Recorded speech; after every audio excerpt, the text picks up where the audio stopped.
This episode is brought to you by the Pelora Group. Welcome back to Winning Through Culture. I'm Tim Flanagan. And I'm Amanda Kramer. When culture's not a priority, people aren't a priority. Having an intentional focus helps you as a leader remain impactful and relevant as you move your business forward. Welcome to Winning Through Culture.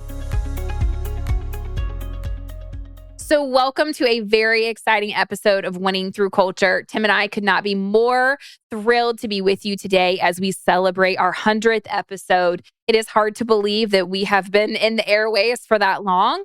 And today's episode is really going to focus on a little bit of reflection about how Winning Through Culture came to be, a little bit of insight about how we craft the content that we're providing to you as listeners to remain impactful and relevant, and also share a little detail around what we really expect Winning Through Culture to be in the lives of those who listen. So, Tim, excited for the conversation today. I am too. We have a special guest. We do. You want to talk about our special guest? Absolutely. So right. Rebecca, who has been integral in making Winning Through Culture come to life and be able to be on the platforms in which you listen to, is with us today and has crafted some very unique questions to do just that, to help us really unpack Winning Through Culture and discuss some important topics as we celebrate our 100th episode. Rebecca, thanks for being with us. Thanks so much for having me, Amanda and Tim. This definitely won't be the Spanish Inquisition of questions, but we'll still be able to give people some good insight, not only into the podcast, but just also to get to know y'all. I mean, you guys talk about culture with guests, with each other, but, one of the hardest things to do is to talk about yourself. Or to listen to yourself. On a podcast for the very first time. Yeah. So I think we should start back at the beginning of the podcast, back in 2020. But even before that, Tim, why did you want to start a podcast, much less one that talks about culture? Rebecca, I had encouraged a few other people to do podcasts, and they did. And then they're like, when are you going to do a podcast? Sort of like, when are you going to write a book? So the idea kind of got planted in my mind in very early 2020. And it was really just, hey, that would be kind of fun. Let's try this out. I talked to Amanda and said, hey, here's an idea. Maybe there's something we can do. And really, ultimately, the idea behind that was to share some insights from what we've learned in running a business and what I think is an important topic, which is how do you create a workplace that people want to be a part of, and how do you engage with employees in a very competitive market. So we didn't know when we started that COVID was going to basically happen the first week we did our first recording, which definitely kind of changed the trajectory of what we ended up doing early on. But, we got back on track, and the idea really is, again, to share some stories, share some insights, meet some great people, met some amazing guests over the last 100 episodes, and to give back to business owners and entrepreneurs that care enough about their company to be intentional about their culture. Mm. Well, and Amanda, you and Tim really got plugged in working on culture, developing core values here at the Pelora Group. You guys got to have a lot of hard conversations about what core values mean, but also through the years, you've had really good conversations on how do you build an intentional, hospitable culture that really invites people to build community. How does your role at the Pelora Group impact our workplace culture here live and in person? I mean, my answer to that would simply be that there is a uniqueness to having someone who is focused on shepherding a culture and continuously evolving the community that you're building. And in so many instances, you'll interact with somebody and they'll talk about culture. Everybody has a very unique definition of what culture really is in a workplace. And so defining that and having a person that is consistently coming to the table, whether that be in a recruiting respect, whether that be with the current population of employees or associates or affiliated, whatever title someone might have, having that person that is constantly coming back to the core. And you talked about the core values, constantly living those out and making sure that they are the metric of how we're making decisions in the organization is paramount. Like that is something that just doesn't exist. So having that opportunity and then being able to speak about it as part of helping new entrepreneurs or business owners actually have that as a relative parameter of what they maybe should expect from an organization or a person that's in their organization is just a really cool thing. It's not something that, as you said, like boots on the ground, like doesn't always exist. People just kind of, you have a culture whether you are intentional about it or not. So my role is really to shepherd to make sure that we're intentional about it. So if I may add, and in addition to that, I mean, one of the things that I have to remind Amanda about often is there are not a lot of organizations that have a role with someone like her in it. And long before there was a podcast on culture, there was a focus and an intentionality I had as a business owner to focus on culture. And that was even before I'd met Amanda. And as we came to work together through a merger of two organizations, I saw her as the type of person that could be that champion for the type of culture I wanted to see us build in the organization. It's a unique skill set for sure. She's got a huge heart. She is all about, again, being focused and getting things done, but more so on the people side of the business. And that kind of speaks to the intentionality we've talked about so many times in so many episodes. Not a lot of organizations have an Amanda. I think more organizations could have an Amanda if they could find a person that was a champion and really said, hey, this is an intentional focus we have on building a culture. And these are the activities we're going to do to make that come alive, not just talk about it. And that's really, I think, the uniqueness of not only the role that Amanda fills, but who she is as a person. Mm-hmm. That's kind of you. Thanks. It is the truth. It is the truth. Absolutely, it is the truth. Well, and there's vulnerability in that. And we've done episodes on having that vulnerability in leadership. And my role is very vulnerable. It is something at the end of the day, when you're thinking about it as a business owner, most positions have a metric, right, that is uniquely tied to that role to help them define what success is. And so when you are thinking about a role such as mine, where you have an ambassador for the culture, someone who's championing it and consistently coming back to it. I mean, the conversation that I have, the loop that I have in my head, anytime something's brought up is very unique. I don't know that everybody does that. And so the thought process that there is an intangible value to a role that might be not as common in all industries is unique. And it's something you really do have to be intentional about if you want to put it into practice. You know, I would add on the metric side, because you and I chat about this a lot. We do. You know, there are metrics. And one of the metrics that we have committed to is best places to work. Absolutely. And, you know, going through that arduous process of submitting applications, having all your employees give blind feedback, and then having a third-party rate where you rack up compared to the other employers in your marketplace. So that's a metric. The other metric that we've talked about that is very real and is easy to overlook, but for business owners, they should not overlook this in today's day and age, is turnover and retention of employees. We have been fortunate in our outside the podcast business life of where we get most of the material at TPG to enjoy a high level of employee retention. And it's because of that intentionality that is an attractor to people that, hey, this place cares about me. This place is providing an opportunity for me to grow. There's a purpose in my work here. I understand that. And then I'd say that, you know, that leads to the possibility of people staying and growing in an organization versus people moving around to different companies trying to find, you know, the old U2 song, still haven't found what I'm looking for. So there are metrics in a culture that's intentional, just like there are metrics in a culture that is not intentional.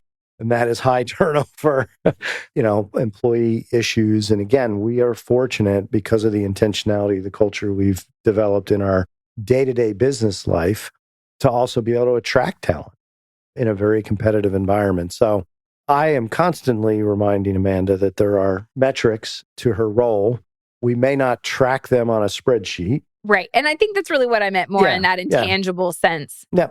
And yet the best places to work, which we just got recognized again as in Charlotte, is, you know, that's a real thing. Yeah. And has been for years. Well, pivoting a little bit, you mentioned, Tim, how there's an abundance of resources that you guys pull from. I know you guys are always listening to different things, reading new books, always plugging into different culture leaders. Tim, you are known also around here as an avid reader. What is one book or several authors that have impacted your view on culture the most? You could come and look at my desk and all the books all the books I give that you Amanda. share, right? I can't visualize that. I get a new book, like, Hey, here's one. which is great. Here's one. Amanda's got a library. Yeah, well, my Surface sits on Culture Matters, which was the first book that we really leaned into. It's Matthew Kelly, I think. Yeah. Yep. Not to say that has to be it for you. My Surface is very attached. Yeah, I think to that end, the person that, and again, we had advance notice of these questions for full disclosure to our listeners, so I had some time to think about this. The person that probably more than anyone has influenced my view of culture is Joe DeSena, the founder of Spartan. And Joe's written some books. I wrote a book called Spartan Up. That's a great book. Quick read, but impactful read. And I read a lot. Yes, I do. I listen a lot now, even more so than read. I do a lot of audiobooks, and I've got like 5 going right now through several genres. But Joe has really been probably along the lines of, since we've started the podcast and talked to different guests, I kind of keep coming back to what he's done with Spartan, which I'm an avid fan of and a participant in Spartan races and done 20-some races. So that's, I'd say, been my most, since we've started this podcast, the biggest influence. Gotcha. And you mentioned you've got about 5 books running right now. Any in particular that you're excited to be listening to at the moment? Ooh, or that might influence a podcast episode? Definitely. So one book I'm listening to right now, and probably going to end up reading, because it's in that I will listen to some books and then end up buying them and reading them. I'm a slow study. A guy by the name of Michael Easter wrote a book during COVID called The Comfort Crisis, which I think was a very, very fantastic book.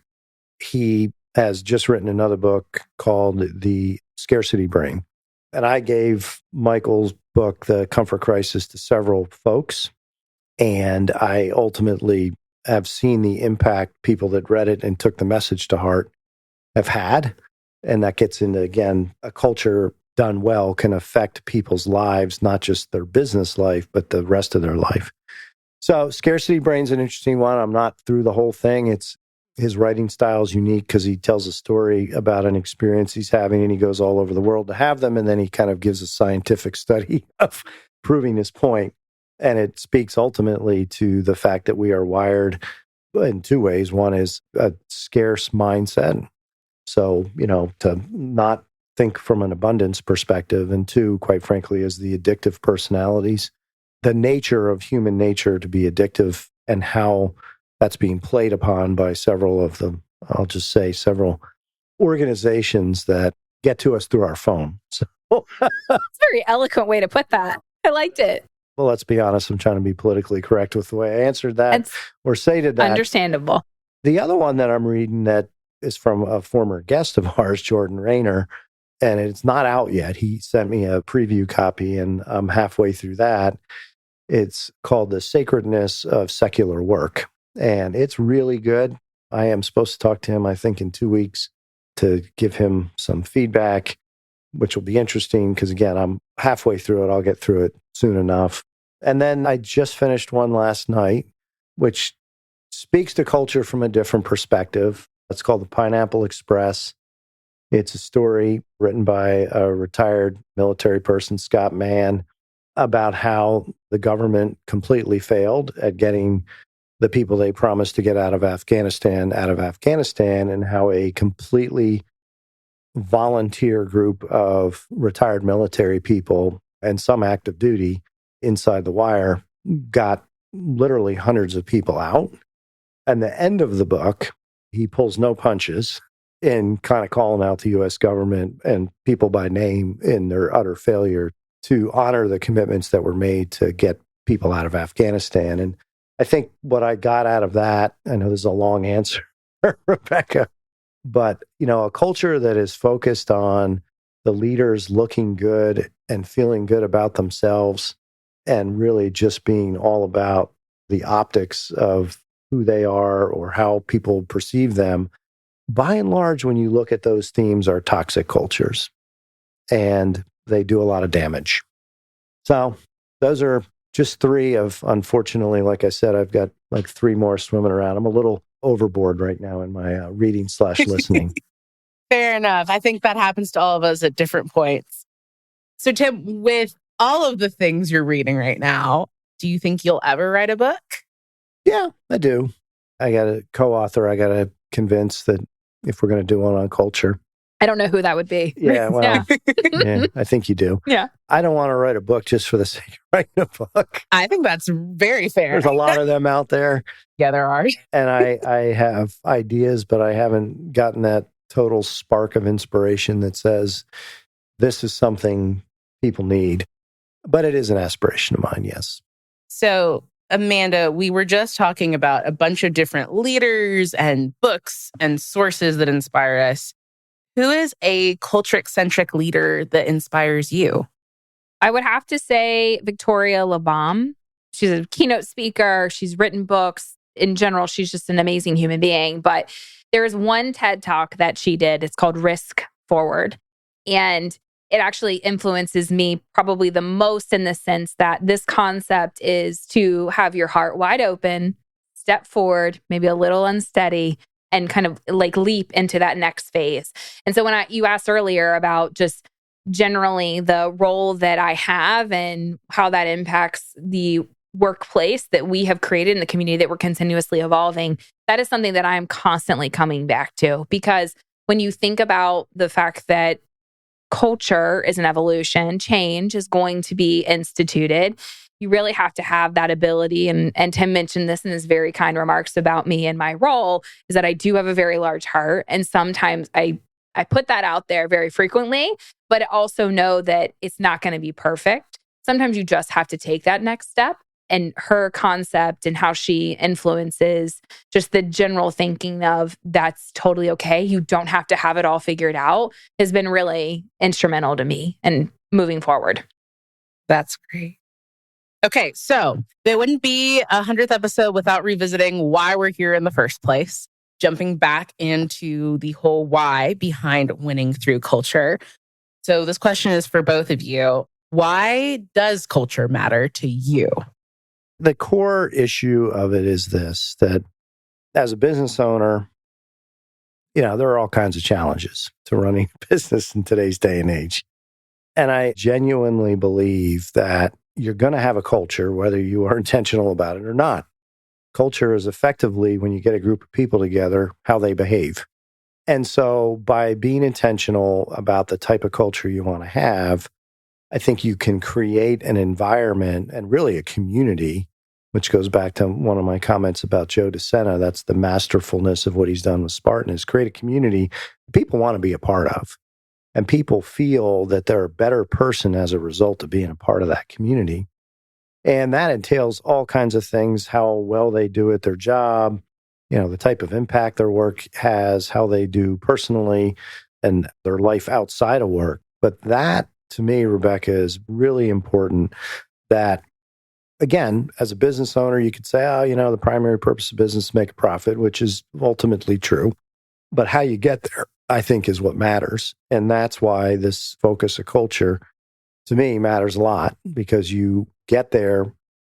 A business doesn't make a profit unless people are the primary engine of driving that profit. And by the business generating a profit, so I do want to be clear, it's important that the business generate a profit. It should be benefiting the people that are working there and obviously the people that it serves.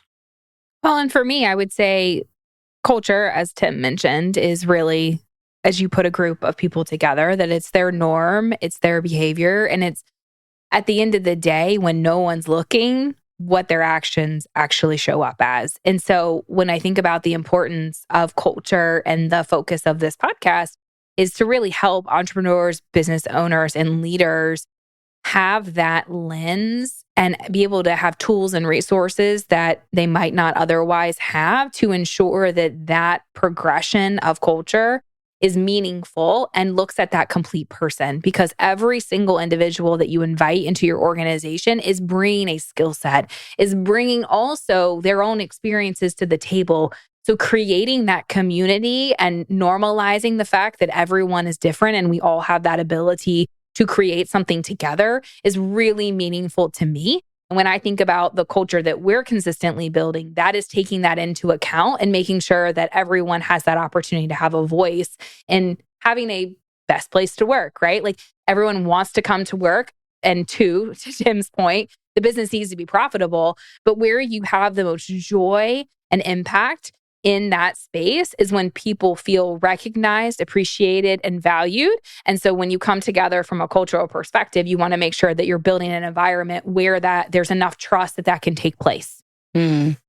So speaking of the importance of workplace culture, is there a defining moment where you realize the importance of workplace culture in achieving success as a business? Or is that something that evolved more over time? A little bit of both, Rebecca. The yes and. Yes, and there are moments as a business owner, and they're usually not successes, they're failures, or, certainly where things didn't go as one had hoped for. And I would say that I did have a couple of situations where things did not go as I had hoped for the business and some of the people in it, and it resulted in people leaving.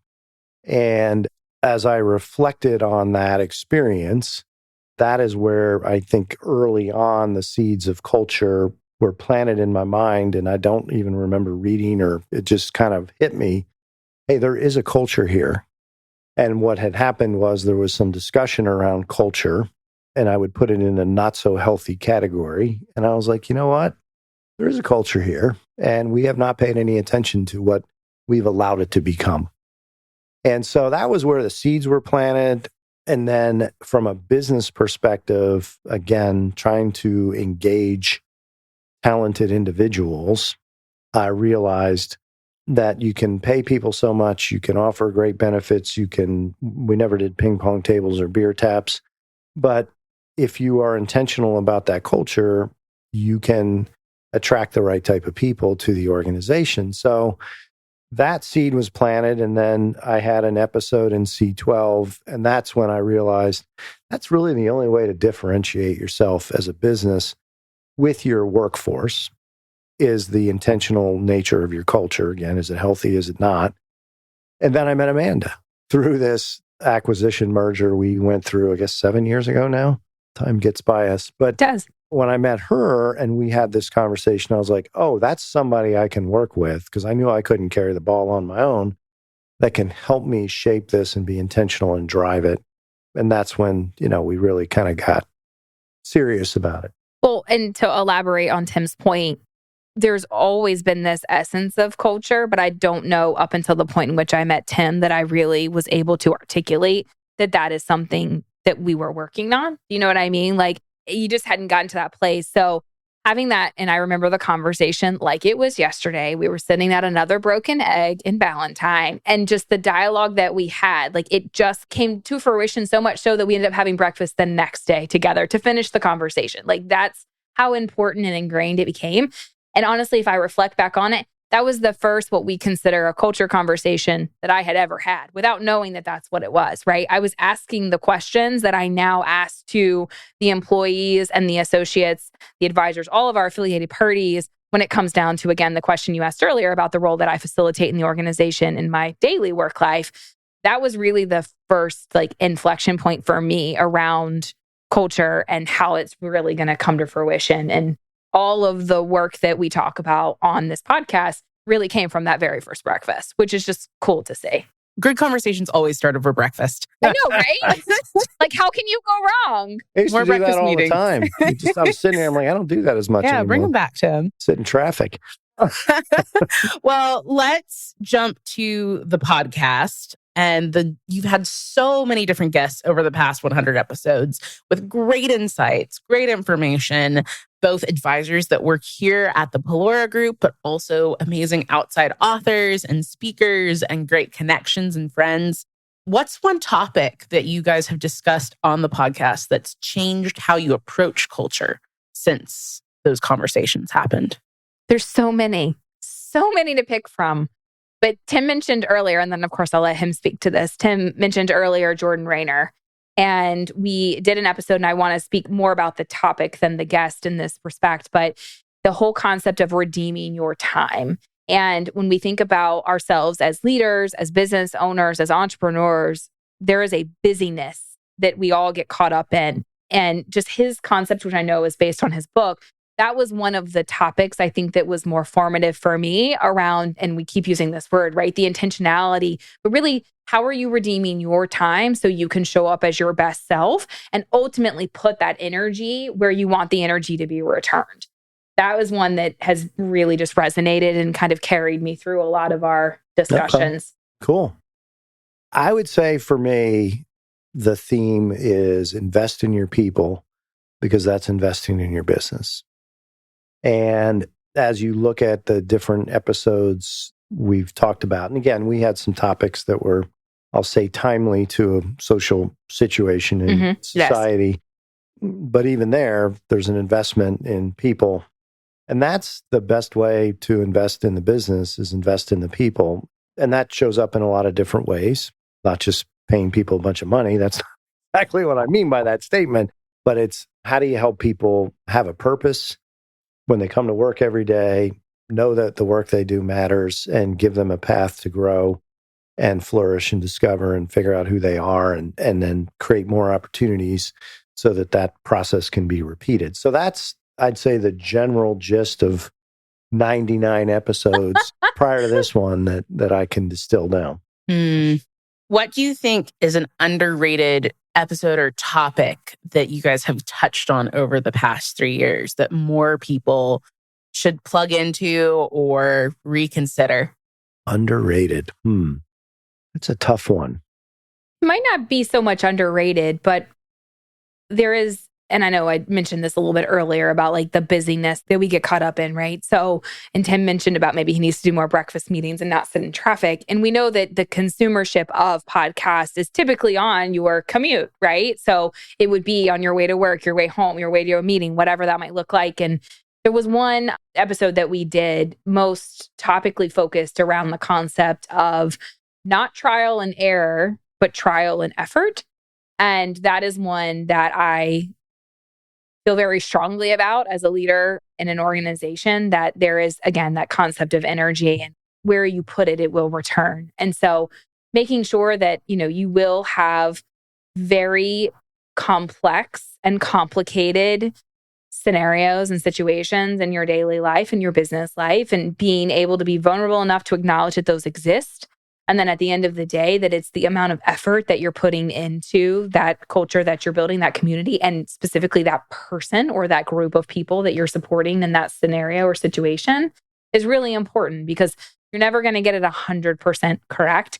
And I think that that's one thing that I continuously harp on. And that's kind of my point about it being a little underrated. I know you hear me say it a lot, but you really, really have to spend that time and take the moments when you need them to make sure that you are constantly putting that energy into the people that are around you. And so I wouldn't say that it's one particular episode or what have you, but I think just generally focusing where you are spending your energy as a leader. All right. So when I was preparing for this podcast, I made a note to myself, Amanda is the heart of the podcast and I'm the head. I would tell you it's not underrated, it's underweighted. And really something as a theme for next year that I would like to see us incorporate, which is a culture that focuses on people and everything we've talked about for the last 100 episodes, including this one. How do you integrate a culture that has a performance component to it so that people have a way of knowing truly how their work is making a difference and an impact? And that's a bit more metric. So that's why I say I'm the head of the pod. It's a bit more metric driven, and it still honors everything about people. It's just more of a performance orientation. How do I know I'm doing well? How does a culture create an environment that tells me I know I'm doing well at my work every day? And am I acquiring the skills I need to grow in my role? Not just experiences, which are really important, but are there specific skills that I'm learning or acquiring? So again, not underrated, just underweighted for up until now. But that'd be my answer that I did not think of in advance, actually, Rebecca. I love it. I decided to answer that one in the moment as opposed to coming up with a thoughtful answer in advance of recording this. Well, it was a thoughtful answer in the moment. Yes. And I really do like the terminology of something that's underweighted. Mm-hmm. I mean, there is a balance. We all acknowledge that to even be able to have the ability to listen to the podcast, right? You're constantly thinking about the business opportunities that might be in front of you, and you have to balance that complete person. Like there's all those elements, and you as a leader, as an entrepreneur, as a business owner are a complete person too. So acknowledging that and the ability that the business, there's always, and Tim loves to do this diagram, which I always appreciate. There's you, there's me, and then there's the business, right? So like, how is it a win-win-win? Out of those three circles come together concentrically. Yeah. And culture at the end of the day is what kind of envelops those, but making sure that it's a win-win-win. Yep. Yeah. Well, let's shift gears and talk about the podcasting experience. Because Amanda, I know you kind of came in and suddenly became a podcast host. What, for both of you, has been your favorite thing about hosting the podcast? Oh, I get to spend time with Tim. Not that I don't on a consistent basis, but it's just the conversations that we have, when we have breakfast together or whatever. Now we get to do in this respect, which is just a lot of fun. And we have some really meaningful reflection periods around situations that maybe didn't go exactly how we wanted them to. And how can we share our learnings with those that have maybe not been in that situation prior, but are currently in that situation, or help some, kind of put some guardrails on something that might happen to them in the future. And that's just, it's really cool. It's a reflection time that I didn't expect. Well, it is, it's a cathartic talking out loud. It is. Reflection time. I would add to that, Rebecca, we've met some really fascinating people. We have. And that's been neat. And it kind of challenges me to want to meet more new people in the future. And there's so many talented people out in the world, and there's so many different perspectives and people that can bring a certain unique element to the table. So that's been good. And then I've enjoyed watching you grow in your role. I know you're behind the camera, but this has been, you've been a part of this journey as well. And you were, in essence, got an opportunity in this organization as we were coming online with this podcast and realizing we needed to also do a better job on the social media side. So, yeah, it's been a fun journey. Well, and the other part is that it has also, for me specifically, helped me live one of our core values even more than I already was doing, which was had the ability for us to kind of live outside our comfort zone, right? Never quit on getting better. And I had no intentions that I would ever have a podcast or You've become very comfortable at it. Yeah, or doing this with you. And people ask me all the time. I stand up in front of groups of people and speak. And I would so much rather stand up in front of a whole room of hundreds of people than to sit there and just like stare at a camera. So this definitely has helped me step outside of my comfort zone and really lean into that core value for us, which has been cool too. Yeah. Well, and how often do you get to like sit down and have a 30 to 40 minute conversation with somebody and just talk about a topic you're passionate about? Like, it's a really great chance to, like you said, Tim, get to know more people and learn more about what people are doing and what they're passionate about, and do it in a space that's kind of cut off from any outside distraction, which is really cool. So we talked about the fun side of hosting a podcast. What's been the biggest challenge of hosting the podcast? I'll go. Okay. I'd say a couple things. One is, which we've learned, or I've learned, you want to be prepared. You definitely don't want to, this isn't something you want to just kind of wing. Two is, because of something Amanda said around busyness and schedules and chaotic hecticness, I've learned jamming a podcast into the middle of a very busy day, it's not a good idea. I would agree with that. I think we can all agree. It's really not a good idea. And I'd say the third thing is, and Rebecca helps me with this, is you got to bring your A game energy-wise. And it's clear that I am a little congested today. It's been a rough week for me, and I did not want to reschedule this, but you got to be prepared. You shouldn't be rushed, and you want to bring your best. And that's in a busy life, chaotic life, that can be challenging for me. What about you, Amanda? From a challenge perspective, I mean, I commented on, being in front of a camera like we are. And I know most of this is audio that we share out, but we do have cameras in front of us as we're recording. And I wouldn't say that necessarily is the challenge in of itself, but it's it definitely, as we talk about building an intentional culture, it definitely takes intentionality as you are crafting what you want to put out into the world. And at the end of it, we want to make sure that this is impactful and relevant. That's the whole purpose of the podcast. And it's very, and I've used this word so many times today, but it is very vulnerable for Tim and I. And I think I reflect on that probably more so than not, because we are using real experiences to share with you what has been a high and a low and sometimes a middle ground. And so there are days where I kind of ponder, and it is a challenge. I'm like, do I go there? Do I share that? But I know that it will help somebody. And so that has been a really unique challenge that has come from the podcast that I reflect on quite significantly. And I will continue to do that. I will continue to share the highs and the lows, because without that, I mean, the experience has just been really cool. And the ability to share that into the world is a whole new thing. But if you've never recorded yourself and then listened to your voice, wow. That was a challenge for me. I still struggle with, actually. It's one of those things. Do I really sound like that? Exactly. I know how I sound to myself, and my sister and I sound extremely alike. So to hear my sister, I'm like, oh, that's how I sound, right? Or I know how I sound to myself. And then you record a podcast and put that into the world. And I'm like, oh, okay, cool. All right. That's exactly how I sound to other people. That was a challenge, an unexpected challenge, but it's fun.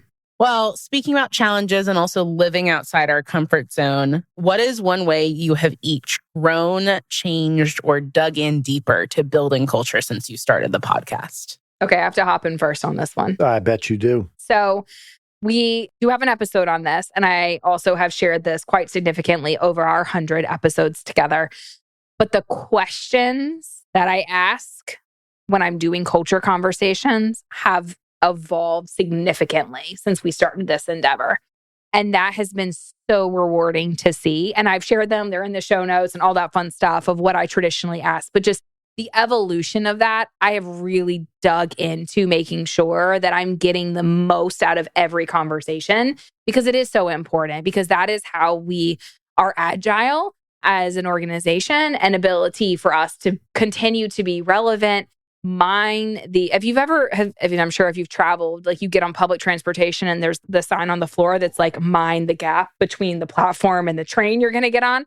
Like minding the gap generationally is very important. We, are consistently onboarding new employees, new affiliated parties. And so being conscious of how we're approaching those culture conversations has just been illuminating to me. And that's something I've really dug into as part of the work we're doing here. And I think we've established that the questions on our podcast come from Amanda. Oh my goodness. Except for this one, which were Rebecca's questions. Yeah. So I do not write the questions. Yeah, I do that. Yes. Yeah. I mean, I think from a growth perspective, Rebecca, it's more a matter of curiosity, a matter of really recognizing there's so much out there. You don't know it all. I don't know it all. Can't know it all. Definitely not. And there's just so many different perspectives to consider. I mean, we did an episode recently with a young lady, very dynamic, and she speaks about Generation Z. And that one blew my mind because it was, what was natural to her was like a foreign language to me. So I'd say from a growth perspective, it's been really just kind of opening my eyes to the diversity of thought, ideas, and experiences. And then how do you bring all that back into, the work you do every day in your business and in this podcast? Yeah. So have you noticed any changes in your personal perspective or approach to life or work because of hosting the podcast? I don't know that I have an immediate answer for that. Yeah. Yeah. I mean, any opinions changed or solidified? I think it goes back to what I said just a moment ago about curiosity. I think it's helped make me more curious. It's helped make me more interested in learning and discovering other perspectives than my own and my own experience. So that would be my answer, Rebecca. The curiosity of learning about different perspectives, people's backgrounds, and again, other than my own experience, and then how do you incorporate that into who you are? as a person. Can I say ditto? Absolutely. Excellent. I say ditto to that. So diving back into the purpose of Winning Through Culture, of this podcast, let's revisit. What do you hope leaders gain from listening to Winning Through Culture? I ultimately want the podcast to, I have a personal perspective I developed years ago from one of my mentors, and there's a biblical reference to this, but to be the sower of seeds and then let God do the growing. And my hope is the podcast sows seeds that either gives, just like when I listen to a podcast, gives me an idea, gives me a new perspective, gives me something to explore, and that we do that in this podcast, Rebecca. At the end of the day, I mean, if somebody listens to it and gets one nugget and one idea that they can then go put into practice and it has a meaningful impact in their life or their business and the lives of people around them, then that's what I want to see us accomplish. So it's really about sowing the seeds and then letting life, God, take over from there. You stole my answer. Sorry. Shouldn't have let me go first. I know, right? Shouldn't have let me go first. But the cool part of that is that we are 1,000% on the same page with it, right? So in every episode, that's all our intentionality is that someone takes something, one nugget from it, and is able to institute that in a very meaningful way. And we've had individuals that have listened to the podcast ask really pointed questions or share a success story from something they were able to institute. And we've had guests reference previous episodes. So it is all coming to fruition. But yes, at the end of the day, we want to make sure that we're able to put something meaningful into the world that will impact not only the business owner, the leader, the entrepreneur, but the people that they surround themselves with, that they pull into their circle. Yeah. Well, and we've had so many great conversations with so many different kinds of people and leaders. And now we're here at episode 100. How do you guys feel about reaching 100 episodes? It's celebratory. Yeah. I mean, it feels like it was yesterday that we started doing this. And it also feels like it was 100 years ago. Like, there is a balance. You asked earlier about what has been the challenge, right? There's a lot of behind the scenes. So for any of the listeners that, explore producing a podcast themselves, like there are challenges mechanically, right? That you're thinking about. And I constantly have that reel when conversations are coming like, is this a podcast topic? Let me write that down. Like we both have our notebooks, whatever form that takes, where I'm like, here are topics I'd like for us to talk about. And it's cool how that automatically like comes into my brain now, which is neat. But yeah, it definitely has been a unique experience and it's celebratory. Like it's amazing to me that we've gotten to this place. Yeah, it is. I would agree. It seems like we just started and it seems like it's been forever. I also know that, there were junctures where we're like, should we keep doing this? Yeah. And then somebody reaches out and they're like, I was able to, I took that one thing and I'm like, oh my goodness, we have to keep doing. And it is work. There's an expense associated with it. But I would say the best way to say is celebratory. It's, again, I know we've grown and the hope is that those that have listened have grown. I certainly know one of the other aspects is that many of the guests that we've had, it's been impactful to them in many different ways to be a guest and to share what they shared with us in their own social media circles or personal life. And I can think of a couple stories I won't tell where people were like, hey, wow, that was great. Thanks for having me as a guest. And this is this is something that happened positive in my life. So, yeah. Well, that seems kind of like a great note to end on. This has been such a great conversation, just reflecting back on 3 years worth of conversations and culture points and new perspectives. Anything else you guys want to add before we wrap? Honestly, just continue to make that investment in yourself and the people that are around you. And, if you have commentary on any of our episodes or would like to be a guest, we can have one of these very meaningful conversations with you. We'd love for you to reach out. Yeah, I would just say thank you. I mean, for those that support this podcast, I listen to podcasts, as I mentioned earlier, and there's a bazillion opportunities and options out there now. Yes. And more growing, it seems, every day. And we appreciate you investing your time in this and trust that there's value there. And we will continue to strive to find ways to create that value to make it impactful. So, yes, thank you. And thanks, Rebecca, for sharing with us your questions around helping us celebrate this 100th episode. It's been a pleasure. Well, thanks again for joining us on another episode of Winning Through Culture. If there's something that's been impactful for you over the past 100 episodes, we'd love to hear from you. You can either check our website out at winningthroughculture.com or find us on LinkedIn. You'll see Tim or Amanda and connect with them there. Thanks for joining us for another episode of Winning Through Culture. Until next time, stay intentional, be impactful, because your culture matters.